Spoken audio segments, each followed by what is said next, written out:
قبرين تن وهم لما ملئ تنسدفا هنكبد رسول ربي صلى الله عليه وسلم القبر إما روضة من رياض الجنة وإما حفرة من حفر النار جي نجيها في رحمني الرهاجراتو قبرين تني تكان شفي جنتات الراتات يوخان أمو شفي إبدا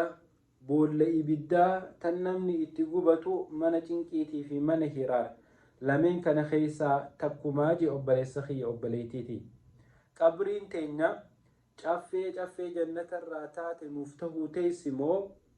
guyyaa boruu boolla ibiddaa boolla itti gubannu nuuf tahuu teessi tuni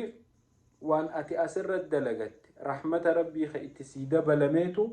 qabrii tee caffee jannataa takkaanuu boolla ibiddaa godha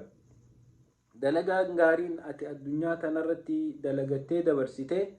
akka qabrii keeysatti rahaa gootu akka qabrii keeysatti rabbi subhaanahu wa ta'aalaa mana dhiphaasan sii ballisu akka rabbi subhaanahu wa ta'aalaa kananii hunda achi keeysatti sirra buusuu sii taasisti ammoo rabbi kafruun shirkii dalaguun waan munaafiqummaa dalaguun hammeenya addunyaa tanaa hunda rabbi garaa jabaachuun akkasuma shayxaanaa fi nafsiyyaa ifiitiif butamanii waan rabbi subhaanahu wa ta'aalaa hin jaalanne dalaguun ammoo waan qabrii teenya boolla ibiddaa godhurraahe رب سبحانه وتعالى قبري تينيا بول إبداتي بتي شفي جنتا نفاقلو قبرين منا ركناتي قبرين منا دكاناتي قبرين منا چنكيتي قبرين منا رامو في ررماتي منا جويتي منا دكاناتي منا چنكيتي منا هراري رب سبحانه وتعالى قبري تينيا منا بلنا منا راحا hanga nuti ijaallallee garuu takka addanuu haa ballisu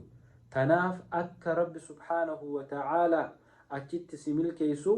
addunyaa tanarratti waan inni jaalatu dalaguu waan inni irraa dhoorkamerraa dhoorkamuu haa heddummeessinu obboleessa kiyya obboleeytiiti jireenyi nuti jiraannu kuni gabaaba jireenyi qabrii keessa jiraannu ammoo dheera hanga rabbi subhaanahu wa ta'aalaa achirraa nu kaasee معشر نرابطي جيريني خيني أتخيسة تهوتا جتشو خناف أباليين كي جرو الدنيا تنرتي وان إيقادوني بودا نفيدا هذا لينو عمر بن الخطاب تقول لي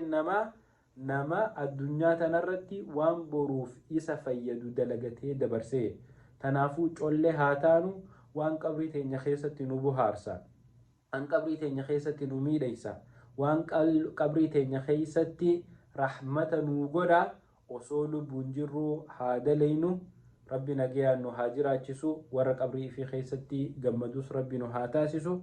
ربين عذاب قبري نور هاكبو ورق قبري إساني خيستي نعمة ربي هند إرت الأنجلات ربي نو هاغورو دلقا غاري دليني ربي خينا والحاكم نمنو والسلام عليكم ورحمة الله وبركاته.